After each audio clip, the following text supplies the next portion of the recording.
la creación. Primera parte. Escuchemos atentos, hermanos. Saludos cordiales, queridos hermanos, también a nuestros hermanos que nos acompañan desde sus hogares. Qué lindo poder estar reunidos en torno a la palabra y poder comenzar este estudio del Génesis. Acabamos Apocalipsis, vamos con Génesis. Este es el libro de los inicios, el libro de los orígenes, si usted lo quiere llamar así. En hebreo se llama Bereshit, que quiere decir origen, principio. Este es uno de los libros que se lo ha titulado como parte de los libros de la ley. En hebreo lo llaman parte de la Torá, o también nosotros lo conocemos como parte del Pentateuco. Es el primer libro de la Biblia. Se le atribuye este libro en cuanto a su autoría a Moisés. Hay quienes llegan a la conclusión de que todas estas cosas fueron dadas a Moisés cuando estaba en el monte con el Señor durante 40 días y 40 noches. De allí, queridos hermanos, es extraordinario todo lo que se nos narra aquí. Creo que todos nosotros hemos escuchado alguna vez acerca de las teorías creacionistas. Hay algunas de ellas y algunas son totalmente contradictorias a la bendita palabra del Señor. Tenemos la teoría de la evolución, que supuestamente nosotros provenimos de bacterias en el agua, elementos unicelulares que luego fueron mutando, transformándose y llegando a lo que nosotros somos hoy en día. Bueno, creo que hay que tener, y lo digo en serio, creo que hay que tener más fe para creer en eso que para creer en Dios. Número uno, ¿por qué no seguimos mutando? ¿Por qué no seguimos ese proceso de metamorfosis, evolucionando, ajustándonos? ¿Por qué razón no? Y esta es una situación que, por supuesto, debe ser respondida por quienes sostienen este tipo de argumentos. ¿Por qué razón? Porque lamentablemente esta teoría es enseñada en escuelas y en colegios como si se tratase de un dogma. Tienen esa cualidad de dogma. Y a mí me parece tan injusto lo que sucede hoy en día a nivel educativo, porque se pide respetar este tipo de cosas y sin consultar a los padres de familia, pues se les inocula esto en el pensamiento de los niños desde muy temprano. Se enseña también la teoría del Big Bang, que paradójicamente es una teoría de un religioso. Él es el precursor de esa teoría, no fueron científicos. Ahora, es interesante que no se nos permite hablar de Jesús en las escuelas. Parece que es nocivo Jesús en las escuelas. Sin embargo, se nos pide llevar a Jesús a las cárceles. Si nosotros lleváramos a Jesús a las escuelas, siendo el niño, el ser humano tan pequeño, evitaríamos tal vez tener que predicar en las cárceles. Por otro lado, estas teorías en serio requieren de mayor fe que creer en el Señor. ¿Por qué razón? Pensemos un momento en la teoría del Big Bang, de la gran explosión. Bueno, no vamos a citar aquí todos los elementos de esta teoría, pero esencialmente hablamos de una gran explosión cósmica que genera vida, que genera armonía, que genera conciencia. ¿Es en serio? ¿Es en serio? ¿Todo eso puede generar una gran explosión? Ahora, se asumía por mucho tiempo que el universo era infinito. Ahora los grandes científicos descubren que no, que es finito, que es limitado en toda su extensión, luego de estudiar muchas leyes que no fueron inventadas, fueron descubiertas, que son dos cosas muy distintas. Llegan a la conclusión de que el universo es finito, así que alguien tuvo que haber empezado todo. Si nosotros creyéramos, escúchame bien, si nosotros creyéramos en que hubo una gran explosión, la gran pregunta es ¿quién puso los elementos para generar la explosión? O deberíamos terminar concluyendo que la nada, y usted entiende lo que es la nada, es capaz de producir algo. Pero la nada no crea nada. Alguna vez se hizo un experimento tratando de no poner nada en un espacio cerrado para demostrar que la nada puede crear algo. Miren, hay partículas que son microscópicas, bacterias, parásitos que son microscópicos. O sea, es un absurdo pretender que no hay nada allí, hay algo.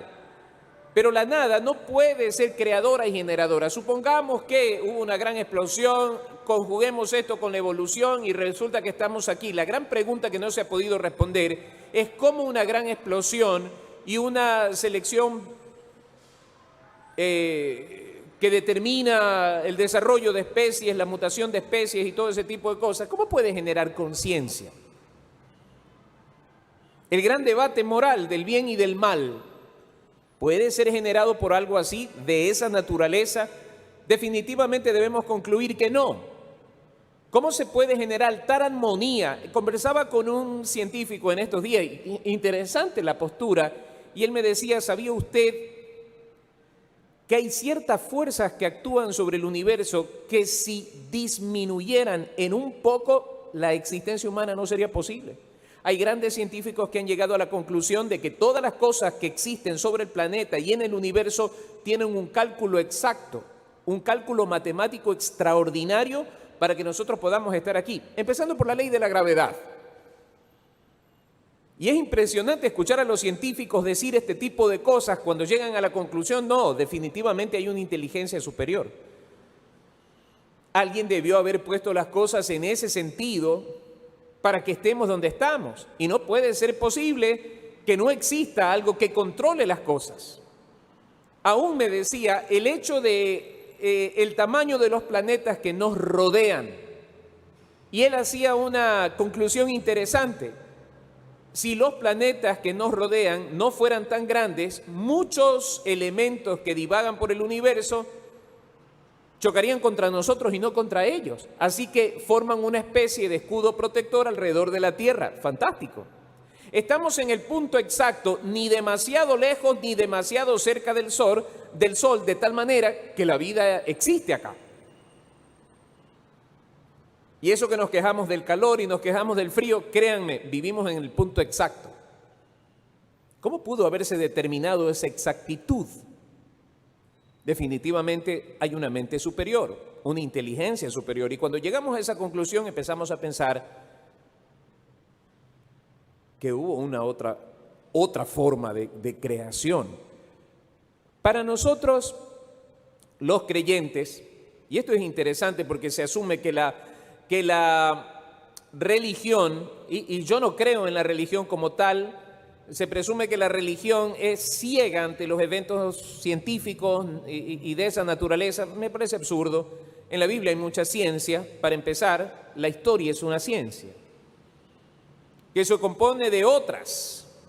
La arqueología y un sinnúmero de cosas más. La Biblia es el resultado de una compilación histórica de datos, de sucesos, tiene fechas.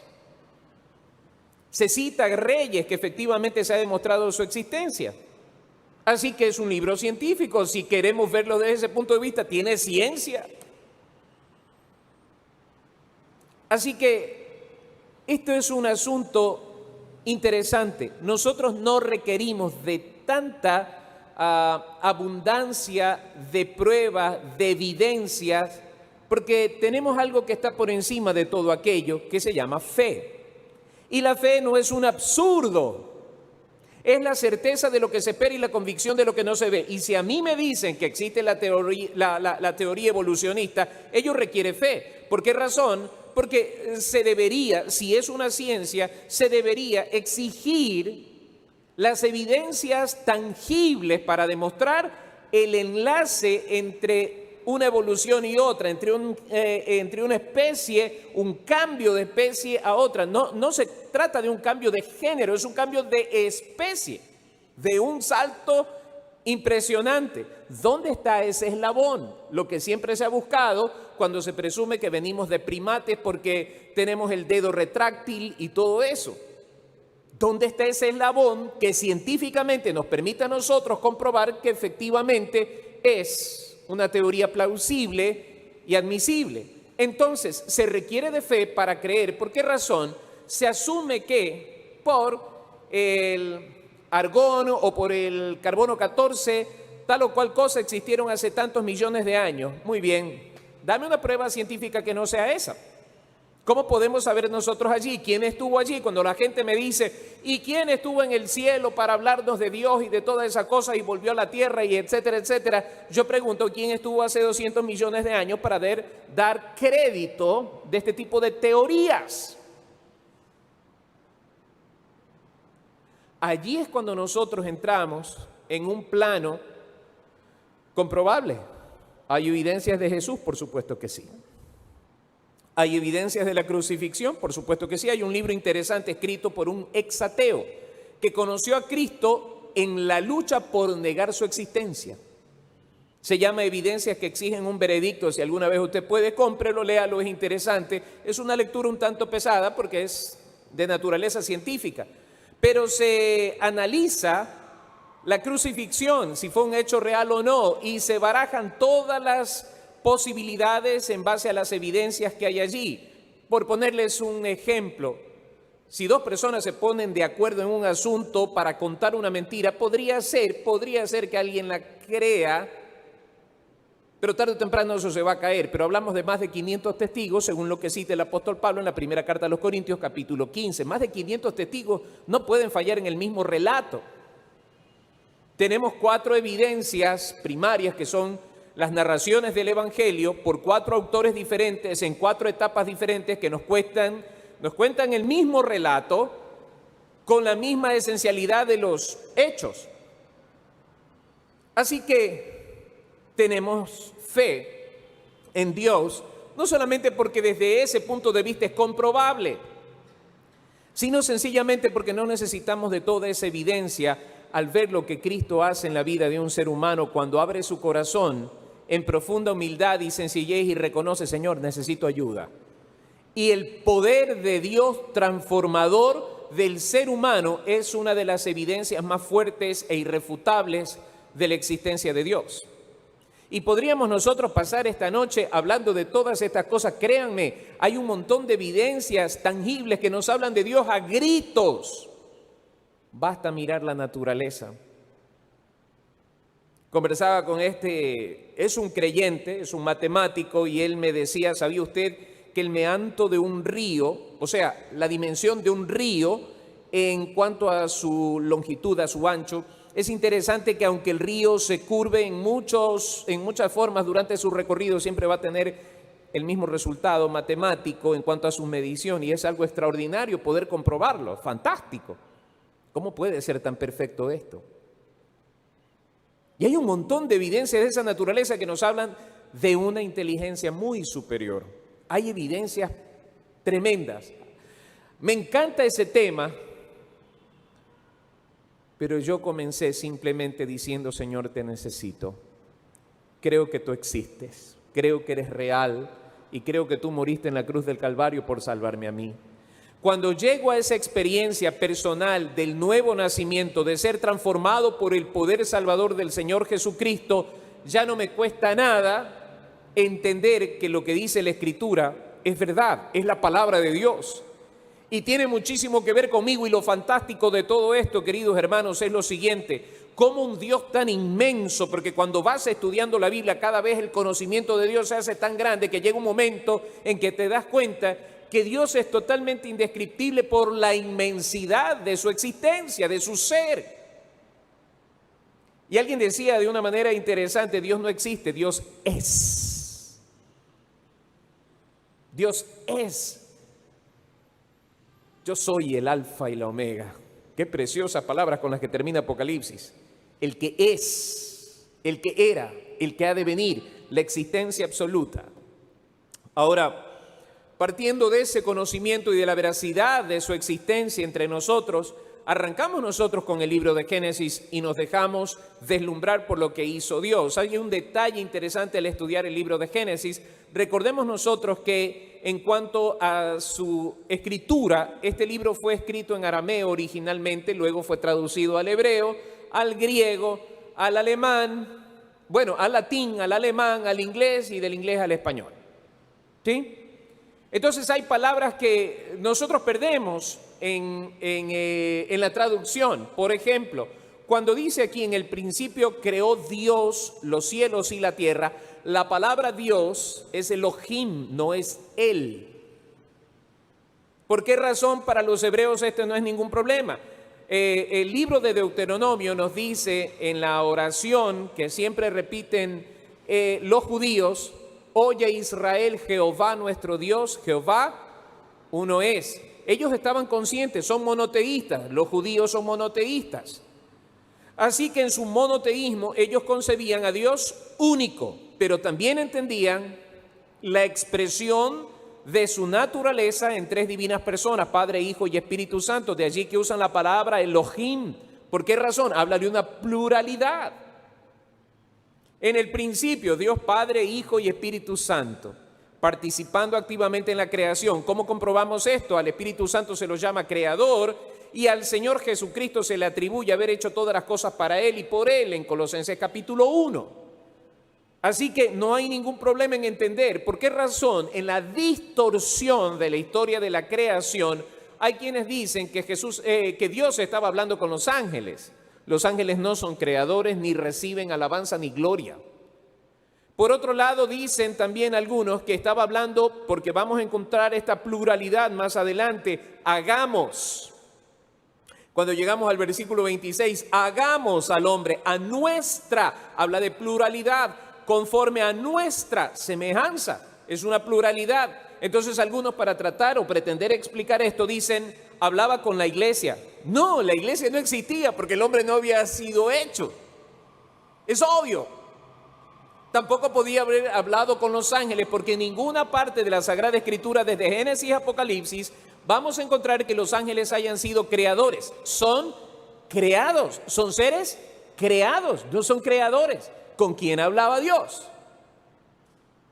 Padre, Hijo y Espíritu Santo. Hagamos al hombre a nuestra imagen y conforme a semejanza. Y esta idea de la Trinidad, si bien es cierto, la palabra Trinidad no está en las Sagradas Escrituras, el concepto lo encontramos en toda la Escritura. Ahora, en el principio, antes de que las cosas que vemos sean hechas, creó Dios, dio el punto de partida, los cielos y la tierra. Y la descripción es interesante, y la tierra estaba desordenada y vacía, y las tinieblas estaban sobre la faz del abismo, y el Espíritu de Dios se movía sobre la faz de las aguas. Y aquí empieza la pluralidad, la descripción de la pluralidad. Bueno, lo primero que encontramos es un caos cósmico, ¿sí? Todo estaba desordenado, vacío y en profunda oscuridad, ¿sí? Y allí estaba Dios moviéndose, porque es espíritu, está vivo dentro de nuestro concepto de la existencia, está vivo, y Él se paseaba sobre la faz de las aguas. Y aquí hay un detalle interesante, eso fue lo primero que apareció en escena, el agua. De allí que muchos dicen que nosotros provenimos del agua, craso error. Más adelante se nos define cómo fue el hombre creado. Pero luego se nos dice lo siguiente: y dijo Dios, sea la luz, y fue la luz. Así que, escúcheme, yo quisiera que usted subraye la frase, y dijo Dios, y dijo Dios. ¿Por qué es importante esto? Esta es la palabra creadora de Dios. Vamos a encontrar esto varias veces, así que cada vez que usted encuentre esto, y dijo Dios, por favor subráyelo. Y vamos a ver que detrás de todo acto creacionista está su palabra. De allí que la palabra, el verbo, es sobresaliente a lo largo del análisis de la Escritura, ¿sí? Ahora, dice la Escritura que todo estaba desordenado y vacío y las tinieblas estaban sobre la faz del abismo. Dijo Dios, sea la luz, y fue la luz. Y desde allí, bueno, en nuestro tiempo se estudia mucho el fenómeno de la luz, cómo se divide la luz, cómo se mide la luz, y se la utiliza como un objeto de medición, como estudiábamos hace algunos días atrás, para analizar las grandes distancias. Ahora, fue la luz, y vio Dios que la luz era buena, y separó Dios la luz de las tinieblas. Esto es un asunto literal. Muchos tratan de espiritualizar esto en el sentido de que desde aquí comienza la separación entre luz y tinieblas. Pero nosotros sabemos que antes de que existiese la luz estaban las tinieblas y Dios estaba presente aún en las tinieblas. Por eso en el libro de los Salmos encontramos cosas tan preciosas como lo que dice el salmista: lo mismo te son las tinieblas que la luz. Para ti no hay diferencia alguna entre ellos. Así que no importa que la luz esté apagada, Dios está allí. No importa cuán oscura pueda ser la noche, aunque no me pueda ver mi mano a 15 centímetros de mi cara, Dios está allí. Y esto debe cambiar nuestra forma de pensar y nuestra forma de sentir y dejar de ser atemorizados por las tinieblas, porque aún en las tinieblas está el Señor, Dios Todopoderoso. Para Él lo mismo son las tinieblas que la luz. Así que apaga la luz, no hay ningún problema, porque Dios también está allí. Amén. Y fue la tarde y la mañana un día. Dios llamó a la luz día y a las tinieblas noche. ¿Y qué importante es esto? Sumamente importante. Esto tenía que ver también con la creación del hombre a futuro. ¿Por qué? Porque nosotros necesitamos de la noche. Los médicos a lo largo de la historia determinan que a partir de las 9 de la noche empieza a darse el círculo circadiano, donde empieza el proceso de restauración, de recuperación de nuestro organismo. Todo nuestro organismo empieza a recuperarse a partir de las 9 de la noche. De allí que es importantísimo dormir temprano y no muy tarde, para respetar ese principio de regeneración, de restauración de nuestro organismo. Qué importante que es ello. Y se necesita la oscuridad para que el cuerpo se relaje completamente y pueda dormir. Hay personas que no pueden dormir cuando hay mucha luz, porque el cuerpo necesita reposar. Y por esa razón vio Dios que esto era bueno. Así que a la luz se le llamó día y a las tinieblas se le llamó noche, y fue la tarde y la mañana un día. ¿Qué hizo Dios el primer día? Dios separó las tinieblas de la luz y llamó a la luz día y a las tinieblas noche. Por favor, si usted puede, abra un paréntesis desde el versículo 3 al versículo 5 y póngale un 1 allí, primer día. ¿Ok? Primer día. Cuando terminemos de ver esto, yo le voy a preguntar, hermano, ¿qué hizo Dios el primer día? Y usted va a ir a su Biblia rápido. Ya está. Y si desea, algunas Biblias traen una página acá en blanco, ¿sí? Yo hice esto. Yo escribí aquí, primer día, Dios separó las tinieblas de la luz y llamó a la luz día y a las tinieblas noche. Esto es súper útil. Son fichitas. ¿Cómo se llaman? Muy bien. Eso nos sirve a todos. Si tú la puedes tener aquí, si tienes una página en blanco, escríbela. ¿Qué hizo Dios el primer día? Primer día, separó las tinieblas de la luz y llamó a la luz día y a las tinieblas noche. Segundo día. Luego dijo Dios, partiendo del versículo 6, haya expansión en medio de las aguas y separe las aguas de las aguas. E hizo Dios la expansión y separó las aguas que estaban debajo de la expansión de las aguas que estaban sobre la expansión. Y fue así. Y llamó Dios a la expansión cielos, y fue la tarde y la mañana el día segundo. Hay un detalle interesante. Algunos apologistas, ¿qué es un apologista? Alguien que se dedica a la defensa de un principio, o en este caso, de la fe, de la palabra. Y algunos apologistas tratan de ser un tanto científicos o satisfacer el intelectualismo de algunos que niegan la palabra del Señor. Y dicen, bueno, cuando se abrió el mar, era porque la parte donde cruzaron era sumamente seco y en esa época del año sopla fuerte el viento, entonces posiblemente no fue que se secó el mar, fue que bajó un poco la marea y entonces cruzaron. No, la Biblia dice que cruzaron en seco. Si bien es cierto, dice la palabra del Señor que vino un viento recio, pero separó las aguas. ¿Es difícil para Dios separar las aguas? Para mí no es ningún conflicto entender que el Señor Jesús caminó sobre las aguas. ¿Cómo no va a poder caminar sobre las aguas si Él fue el que le ordenó al mar, a las aguas, retirarse para que haya qué cosa? Expansión. ¿Cómo se le llamó a la expansión? Cielo. Ok, segundo día, Dios creó el cielo y el mar. ¿Lo anotaste? Anota, porque te voy a tomar lección. ¿Sí? Segundo día, Dios creó el cielo y el mar. Bien, sigamos. Versículo 9. Ya abrieron su llavecita, su paréntesis, corchete, como usted lo quiera llamar.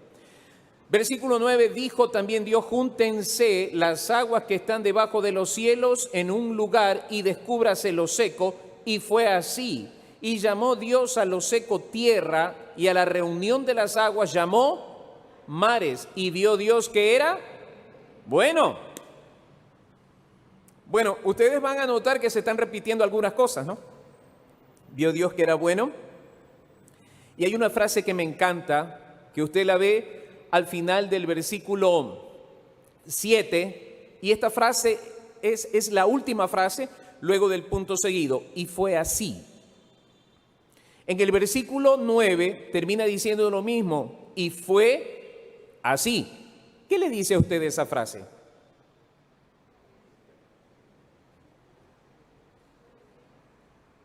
Dios ordena y la naturaleza obedece. Obediencia. ¿Habrá algo que se pueda resistir a la voz poderosa de Dios? El corazón del hombre. Es extraordinario que la naturaleza le obedece y nosotros no. Extraordinario cómo la naturaleza le obedece y Dios le ordena y ella obedece. Salgan de aquí aguas para que haya cielo, y hubo cielo, y fue así. Y a las aguas le dice, apártense para que haya la tierra, y fue así. Así que el tercer día Dios creó la tierra, pero más adelante, ¿qué nos dice?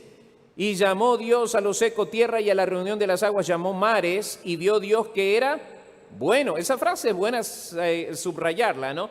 Sigamos con el versículo 11 hasta el 13. Dice, después dijo Dios, produzca la tierra hierba verde, hierba que dé semilla, árbol de fruto que dé fruto según su género, y fue que su semilla esté en él sobre la tierra, y fue así. Subraye ese, y fue así. Produjo pues la tierra hierba verde, hierba que da semilla según su naturaleza, y árbol que da fruto, cuya semilla está en él según su género. Y vio Dios que era bueno, y fue la tarde y la mañana el día tercero. ¿Qué hizo Dios el tercer día? Si quieres resumirlo, Dios creó la tierra y la vegetación sobre ella. ¿Ok? Así que Dios primero separa luz de tinieblas, separa aguas para que haya expansión, separa aguas para que haya tierra, y sobre la tierra vegetación. ¿Ok? Dios lo crea, no había nada. Recordemos, nunca olvidemos, del caos al orden. Entonces, hay un detalle interesante, queridos hermanos, y vamos a ahondar esto más adelante, pero el tema es que cuando Dios crea algo, le establece un límite, le establece un orden, pero sobre todas las cosas hay una armonía. ¿Por qué razón? En el libro de Job nosotros encontramos que Dios le ha puesto límites al mar. Nosotros entendemos que hay tsunamis y todo eso, pero el mar vuelve a donde Dios lo puso. Dios le ha puesto límites al mar, de tal manera que, vamos a ver eso más adelante con este tema de las lumbreras, ¿no? Cuando hay luna, cierto tipo de luna, hay aguaje, tenemos mareas más altas, un poco más fuertes, pero luego baja. Y según las lunas, los pescadores salen al mar. Así que cuando creó al mar y creó las lumbreras, empezó a crear armonía, un orden, un tiempo para cada cosa y estación para cada cosa. Pero sigamos. Nos quedamos en el versículo 13, donde se sella el tercer día, ¿ok? Vamos con el versículo 14. Dijo luego Dios, ¿qué tiene que hacer allí? ¿Y por qué no subraya, hombre? ¿Ya subrayó? Sí, ok. Y dijo Dios, haya lumbreras en la expansión de los cielos para separar el día de la noche, y sirvan de señales para las estaciones, para días y años, y sean por lumbreras en la expansión de los cielos para alumbrar sobre la tierra. Y esta es la frase que tenemos que subrayar, y fue así. E hizo Dios las dos grandes lumbreras, la lumbrera mayor para que señorease en el día, y la lumbrera menor. ¿Cuál es la lumbrera menor? La luna, ¿no es cierto? Para que señorease en la noche. Hizo también las estrellas, y las puso Dios en la expansión de los cielos para alumbrar sobre la tierra, y para señorear en el día y en la noche, y para separar la luz de las tinieblas. Y vio Dios que era bueno, y fue la tarde y la mañana, el día cuarto. ¿Qué hizo Dios el cuarto día? El sol, la luna y las estrellas. Y aquí está lo que yo les decía hace un momento. Es interesante porque la luna, con el paso del tiempo, entendemos que ejerce cierto magnetismo sobre la tierra, y esto determina los tiempos, ¿sí? ¿Y sabía usted que hay un calendario extraordinario? Yo digo extraordinario, uso esa palabra porque en serio que es fantástico. Cada 4 horas cambia la marea. Yo crecí en un pueblito de Manabí, y a ellos les molesta que yo diga un pueblito, porque es una ciudad muy linda, pero es un pueblito chiquito, precioso, Bahía de Caracas. Yo nací acá, pero pasé mi infancia allá. Y a nosotros mis hermanos y yo éramos fanáticos del mar. Creo que si todavía estaría allá, seguiría siendo fanático. Nos gustaba bañarnos mucho en el mar, nos gustaba pescar. Y teníamos calculada la hora en que subía la marea y la hora en que bajaba la marea. La pleamar y la bajamar. Y sabíamos que había 4 horas en el proceso. ¿Y cómo nosotros sabíamos cuando empezaba a bajar la marea? Rápido, cuando no teníamos el calendario a la mano, observábamos los barcos. Desde donde nosotros estábamos, cuando el barco giraba hacia la izquierda con su ancla, estaba para allá, estaba bajando la marea. Cuando estaba para allá, estaba subiendo la marea, y cuando había el cambio de marea, el barco estaba mirando hacia la orilla. Ahí estaba su ancla. Entonces, este era el movimiento, como un graduador. Estaba oscilando todo el tiempo. Entonces, sabíamos que demoraba 4 horas y nos levantábamos temprano y lo primero que hacíamos, sacábamos la cabeza, veíamos los barcos. Bueno, en 4 horas ya sabemos que tenemos buena marea para esto o aquello, vamos a caminar o nos vamos a bañar. También calculábamos el tema de los aguajes, porque nos encantaban las olas grandes. Ya sabíamos cuando venía el aguaje vamos a tener buenas olas y todo eso. Pero los pescadores se molestaban porque en luna llena no había pesca. Porque los peces no salen a la superficie, están abajo. En luna nueva, cuando tú no ves nada, ahí había que salir a pescar. Lo mismo sucedía en el campo. Había que esperar la buena luna para cortar la madera, porque en caso contrario, por el tema de la influencia de la luna, el magnetismo que ejerce, estaba llena de líquidos. Y si tú la cortas allí, se te pudre rápido. Tienes que esperar que cambie la luna para que los líquidos bajen. Esa era la explicación que yo nunca sabía. Yo escuchaba a los antiguos que decían, no, estamos en mala luna, no cortemos. Pero esa es la explicación. ¿Sí? Entonces, baja, cambia el tiempo, no, ahora estamos en buena luna, hay que podar, hay que sembrar, hay que hacer esto o aquello, porque si lo hacemos en mala luna, se echa a perder todo. ¿Casualidad? Como dijo un poeta argentino en una canción muy linda, permutaciones selectivas del azar. No, señor, designio divino. Designio divino. Qué precioso, lo que Dios hace es perfecto. Y cuando nosotros entendemos eso, cuando estudiamos este tema de los tiempos, las estaciones, y es extraordinario. Empezó el invierno y de golpe viene un frío tremendo cuando estamos en lugares donde se dan las 4 estaciones. 3 meses y cambió el tiempo. 3 meses y cambió el tiempo. Acá nosotros vivimos en una zona preciosísima, pero sabemos que desde diciembre, enero, febrero, marzo, abril, supuestamente estamos en invierno. No, época lluviosa. Tenía un compañero en el seminario que vivía en el oriente y decía, nosotros no tenemos época lluviosa y seca, tenemos época lluviosa y diluviosa, porque llovía a cántaros. Eso fue establecido por el Señor. Los tiempos tienen que ver con esto. Lo maravilloso de esto es que los científicos se matan hablando acerca de la existencia del Sol y cuánto le queda de vida al Sol, y yo me mato de la risa. ¿Por qué razón? Porque el Sol no obedece a ese tipo de mediciones. Dios lo hizo, Dios lo puso ahí, Dios sabe hasta cuándo. Pero Apocalipsis me dice que llegará un momento en que no tendremos sol. No habrá necesidad de luz del sol, porque la gloria del Señor será nuestra lumbrera. Amén. Es fantástico. Así que esa es la explicación de lo que nosotros tenemos con respecto a las grandes lumbreras. No solamente era iluminar, y qué linda estas noches, ver la luna tan redondita, tan preciosa, se ve tan bella, ¿no? Y aún ella tiene su tiempo, sus formas que están establecidas por el Señor. Y las puso Dios en la expansión de los cielos para alumbrar sobre la tierra, para señorear en el día y en la noche y para separar la luz de las tinieblas. Y vio Dios que era bueno, y fue la tarde y la mañana, el día cuarto. Seguimos. El día miércoles, si Dios lo permite. ¿Ok?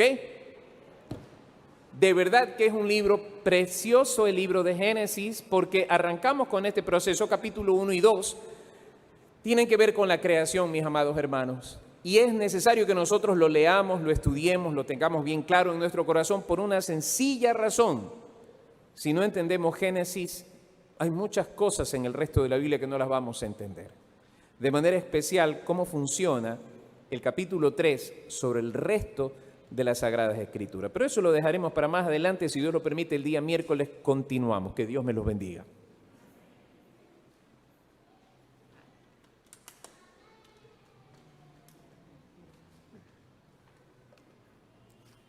Damos gracias a Dios por el mensaje de hoy. Y mientras los hermanos encargados de recibir las ofrendas lo hacen en este momento, vamos a cantar nuestro último himno. Vamos a decirle a Cristo que queremos serle fieles, ¿no? Ser fiel a ese Dios todopoderoso y creador. Entonemos el himno número 140. Cristo fiel, te quiero ser.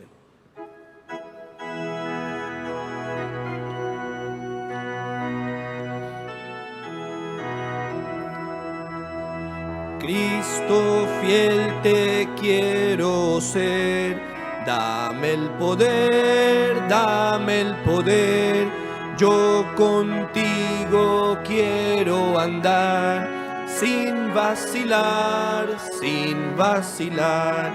en tus pasos quiero seguir, cerca de ti, y si encuentro pruebas aquí, dame confianza en ti.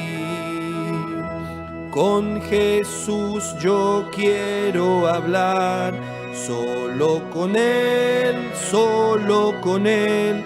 paz y gozo yo tendré, al serle fiel. En tus pasos quiero seguir, cerca de ti, y si encuentro pruebas aquí, dame confianza en ti. Dame ardiente corazón, lleno de amor, y tu espíritu, Señor, como guiador, en tus pasos quiero seguir, cerca de ti, y si encuentro pruebas aquí, dame confianza en ti.